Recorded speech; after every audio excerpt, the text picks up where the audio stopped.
સુરતની પાંડેસરા પોલીસે સરાહનીય કામગીરી કરી છે, જેમાં પાંડેસરા પોલીસ દ્વારા 2023ના વર્ષમાં 126 ગુમ, અપહરણ કે ભૂલા પડેલા બાળકોને શોધી પરિવારને સુપરત કર્યા હતા.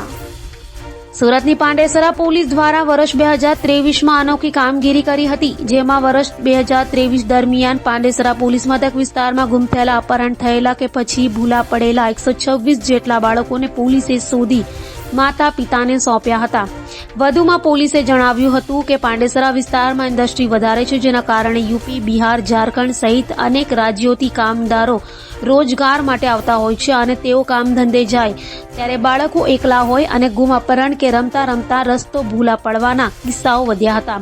ત્યારે એક જ વર્ષમાં પાંડેસરા પોલીસે 126 બાળકોને શોધી પરિવારને આપતા તેઓના મોઢા પર ખુશી જોવા મળી હતી. જી, પાંડેસરા પોલીસ સ્ટેશનમાં સને 2023માં વિવિધ પ્રકારની નાના બાળકો ગુમ થવાની અથવા અપહરણ થવાની ફરિયાદો મળેલી છે, જેના ભાગ રૂપે ઝોન 4ની ટીમ, એચ ડિવિઝન તથા પાંડેસરા પોલીસના કુશળ અને પ્રખર મહેનતના ભાગરૂપે કુલે વર્ષના 126 બાળકો શોધી કાઢવામાં આવેલા છે.